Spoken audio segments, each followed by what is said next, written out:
Clip of the day.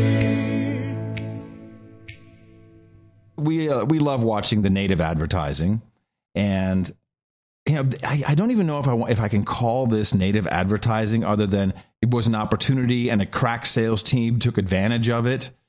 And it may be a template. Maybe we'll see more of this. I don't really recall what the local station is, but it's about a resident in the area, and she turned 104 years old. This is always a great human interest story. I think you can do these over and over again. People love a guy or a woman who's been hanging around. You get over that 100 numbers, like, wow, that's so great. And especially if they're kind of fun to watch and they're not they're mobile, then it's great. It makes you feel hopeful. I think isn't that it? Isn't that what it is? Hopeful for eternal life.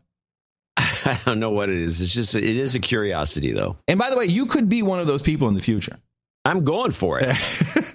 How do you think you became? How did you do it? 108 years old, Mr. Dvorak. What do you think? Well, a lot of it had to do with the Social Security being too low. I had to work until I never got to retire. I'm 108. I'm still working. I'm doing a podcast. You may have heard of a podcast called the NoAgendaShow. And you still are living in Silicon Valley same place. Never mind. I'm going to stop. All right. So this is a native ad, certainly, but also possibly just a great sales job. And they really went all out on this. A Fort Worth woman is celebrating her 104th year of life.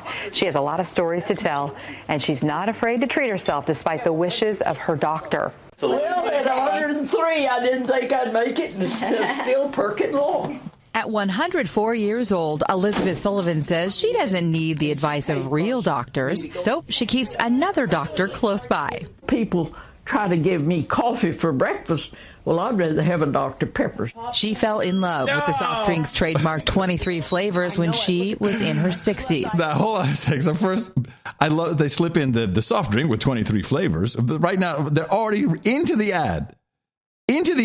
With the follow-up to her saying that. Another doctor close by. People try to give me coffee for breakfast. Well, I'd rather have a Dr. Pepper. She fell in love with the soft drinks trademark 23 flavors when she was in her 60s. What is that? What is that information doing in there? I don't know. And so you think that's funny, right? What can we do? I have one of these, by the way, when you're finished with this. All right. How far do you think they'll take this one? Well, I got one.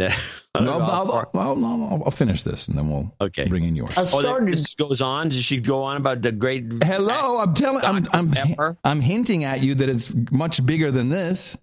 Oh yeah. All right. In her 60s. I started drinking them about 40 years ago, 3 a day, and every doctor that sees me says it'll kill you, but they die and I don't, so they must be a mistake somewhere. Okay, so let's just summarize before we get to the big punchline. Mistake somewhere. They died, I'm still living with my 3 Dr. Peppers a day. Today, for her birthday, she's getting a very big surprise. We brought you a beautiful cake shaped like a Dr. Pepper can. Word, look at that. Isn't that gorgeous? So you can hear this is the PR woman. Isn't that gorgeous? For Dr. Pepper. Look, we got a cake in the shape of a Dr. Pepper. Isn't that gorgeous, honey? Put it right there. But wait, we can do one more. We can go one step further to really nail this. Awesome. We brought you a Look at here. There's more in bottles, no doubt. How are you doing, ma'am? I'm doing fine. Let me come to you. You stay right there. When you live to be 104 and still can talk to nice people,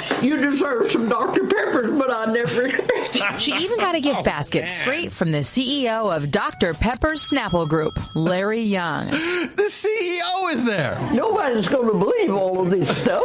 The CEO came to hand her Dr. Pepper. These people are shameless. All right, I'm going to give you a clip of the day. Oh, that's very kind of you. I feel like I'm monopolizing clip of the day recently, but I'll accept it. Thank you very much. Clip of the day.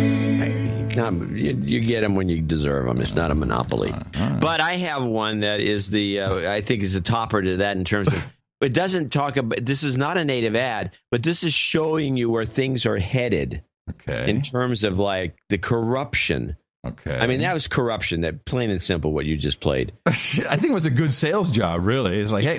Outstanding. Whoever the guy was at Dr. Pepper who did that deal, he was. Well, the question is, did the station sell it, or do you think Dr. Pepper put that together? Oh, you don't have no idea. Or the agency? It could be that the woman's birthday was coming up and somebody got wind of a story because she mentioned it in the story as a legitimate thing. Maybe she does drink Dr. Pepper. And a guy at Dr. Pepper picked up on it and then went to the station and said, we can do a package and we'll compensate you for this and that. I don't know. I have no idea. Those things are somewhat mysterious.